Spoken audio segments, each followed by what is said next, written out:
Hello everybody, welcome back to my channel where skincare is all about progression over perfection because perfection doesn't exist. And welcome back to another When Beauty Turns Ugly. Now, whenever I do these videos, I always feel like I'm installing a little bit of fear in people for no real reason. I mean, listen, with every service out there, aesthetic, cosmetic, even like, I don't know, stuff around your home, there are those people who are so good at it, so well seasoned, experts in their field. And there are those who are maybe just new or maybe don't have the right kind of expertise or education in the field. So whenever I talk about these things, I don't want to scare people out of doing stuff, but I do want to reiterate how important it is to do your research on who you're going to see. So very rarely do things go wrong, but they do, and that's what I'm going to talk about today in these videos. As I mentioned, this can happen with every aesthetic or cosmetic procedure or service, and one that was kind of like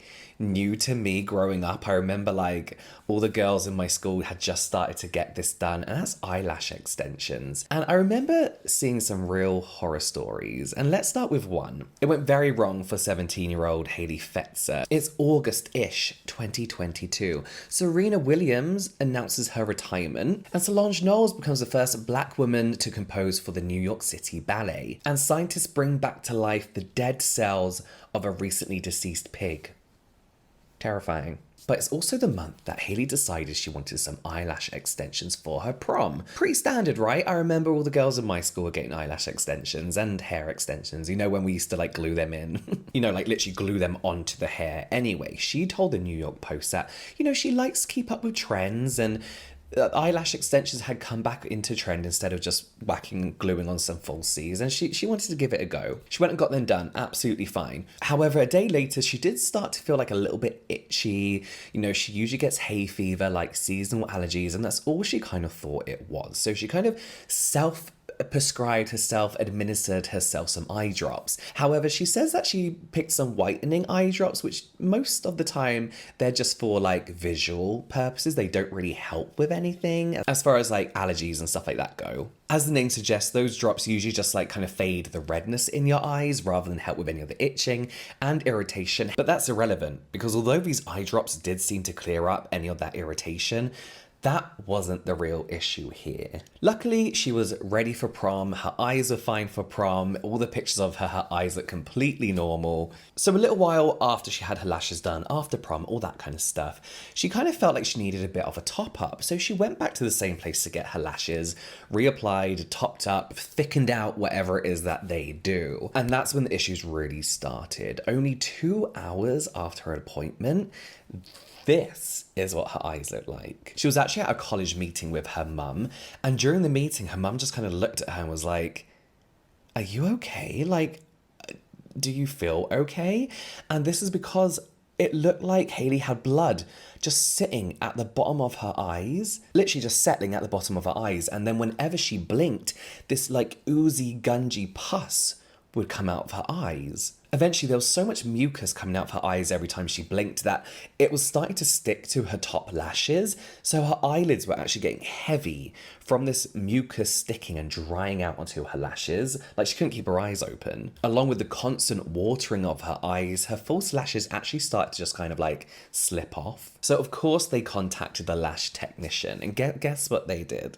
Guess what they did? They were literally just like, "Oh, you'll be fine. Like, it will pass. You'll be all right," making it sound like this is a normal reaction. Despite the fact that now Hailey couldn't even keep her eyes open. Like, they were swollen, they were pussy, they were oozing, they were filled with blood. Which makes you think, like, how many other clients has this happened to if they were like, "Oh, you'll be fine. It will pass. It comes and goes." Hailey says that she tried like using warm water, just like a bit of warm water in a washcloth to kind of like melt all the gunk away and help relieve her eyes, which it did for a couple of hours. Like she managed to get all the gunk off. But the gunk and everything was being created so rapidly that hours later her eyes would be pussed shut again. I don't know how to explain it. Closed because of pus. But not only did she have heavy, pussy, swollen eyelids and blood pooling in her eyes, but now she was also getting this weird kind of like electric shock feeling at the bottom of one of her eyes that would just like shock her every so often, and she says was incredibly painful. It's like an electric shock. Now, she didn't go to the doctor still, which I think is your first mistake. She actually went back to the lash technician who she trusted and was, you know, you believe you can trust these people, who prescribed her antihistamines for the swelling and the itching and all that kind of stuff, and lubricant. This was to try and get the lashes off. It wasn't so much about, you know, what was happening with her eye, the swelling, the pussing, the blood.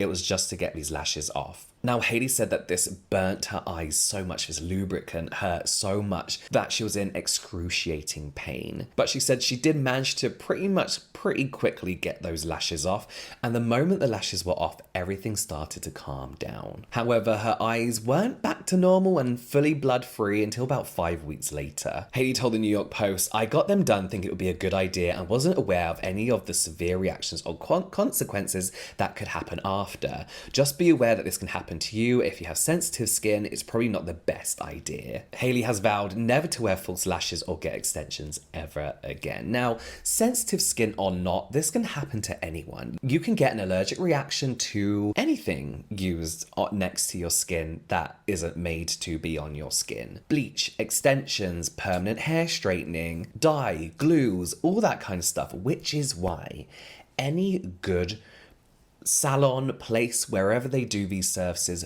will not do your appointment unless you have had an allergy patch test at least 48 hours before you go in for your service, especially near the eye. I used to work in a salon, and we would not let people book an appointment unless they have had a patch test. Also, if they had a patch test, we would colour their hair. Then we'd have to redo it every so often. I can't remember how much it was, but they'd come in, we put a little bit of colour on their skin and then go off, and they let us know if they had any reactions, and we'd check the area when they came in, just to make sure they weren't lying. And people would be like, "Oh, I've had my hair dyed lows before, I've used that brand," and we're like, "Well, you haven't had it done with us, and that's why we need to patch test you."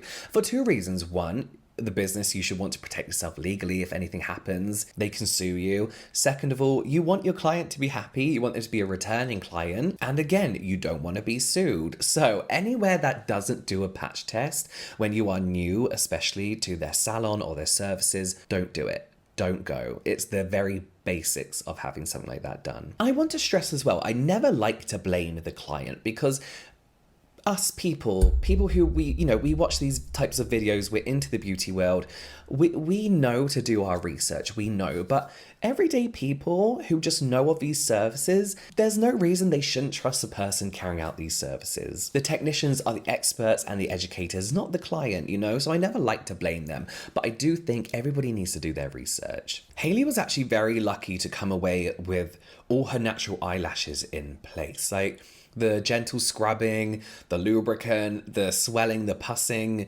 I'm surprised she still had all her lashes. Unlike the woman in our next story, who remains anonymous, and she went to go see Emma Darngell, who is a salon owner and beautician in Perth, Australia. And she posted these images of a new client who'd come to see her because she wanted her eyelash extensions redone. And she posted these images of what she says is some of the worst eyelash extensions she has ever seen. There's pus, crusties, but worst of all, there were no eyelashes. There were no real eyelashes left. Now, her client went to go and see her because she actually wanted some eyelash extensions for her birthday. Her birthday lashes actually gets done every year. But Emma was like, "There's no lashes here for me to extend. Like, these lashes are hanging on to nubbins, like nothing." The damage was so bad that when Emma went to just touch the lashes with a pair of tweezers, they would just fall off and take real lash with them. Emma posted these pictures onto her salon's Facebook saying, "Please, please, please do your research. This poor girl has been left with extremely damaged natural lashes.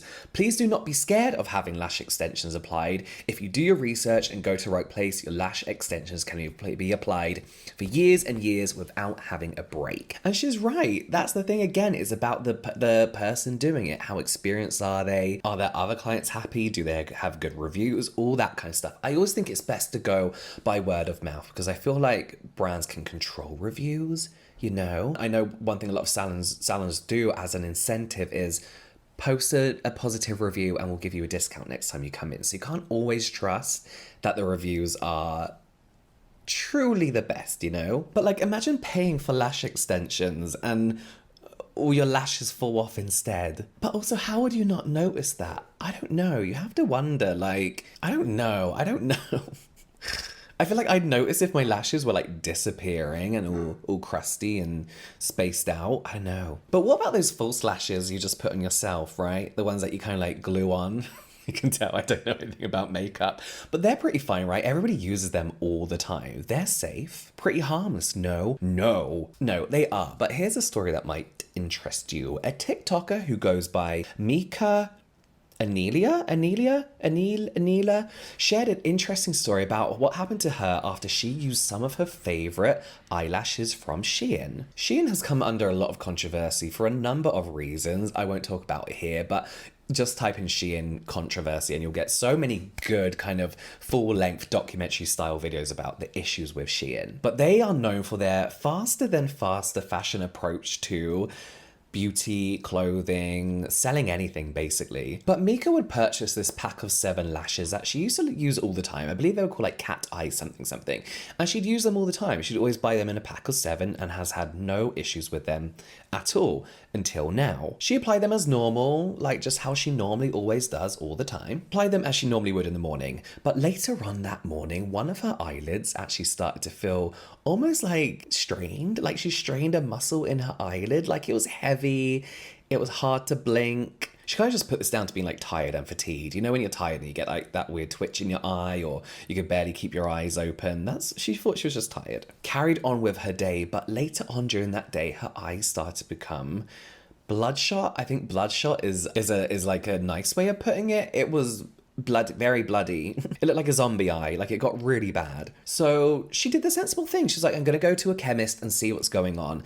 And they were kind of like, you know what, I think it's pink eye. They gave her some drops for her pink eye. However, things just started to get worse. And like the cases we've seen before, her eyes started to become pussy, bloodshot, swollen, like swelling shut. And then she started to get flu-like symptoms, which is never really a good sign alongside an allergic reaction. So obviously she was like, shit, I'm going to go straight to hospital. And no offense to anyone else, but Mika is by far the most sensible person we've come across so far. If anything like this happens to you, doctor, hospital, go. In that hospital, she underwent 13 hours of tests. I believe they swabbed her eye, they injected dye into her for a CT scan, they took samples. She said it wasn't the best experience, you know. So the hospital, after all these tests, came to the conclusion that she had contracted some kind of infection. The only real possible way they think this could have happened was from her false eyelashes. The fact that it eventually spread to both eyes and those lashes were the only things that really were sat on her eyes, you know. It was apparently, supposedly, the Shein lashes. The hospitals were like, you need to go and see an optometrist. We can't, we don't have everything you need here for your eye. So she did. She said by now the pain in her eye was unimaginable. She said it was so painful. It spread to the other eye. It was the most pain she's been in. The optometrist basically told her that, you've got to be so careful with these eye infections because they attack your corneas, which basically, you are now legally blind. Legally, she wasn't allowed to drive. She couldn't even read. Her eyes were so bad and her vision became so bad. I think it was in just one of the eyes. She couldn't even see out of it anymore. Even when it wasn't as swollen, she just couldn't see shit. However, she was told she will recover from this. Her vision will be restored once the infection is cleared. She has made a full recovery now, and she told TikTok that she has contacted Shein and they still haven't replied. And from what I can see from her TikTok profile, there's no updates on this. So I don't know. I mean, when you read a lot of the comments, people are like, I always wipe my lashes. I always clean them with alcohol. I always wash them before I put them on. And to be honest with you, it's not something I really thought about, obviously, as someone who doesn't wear lashes. But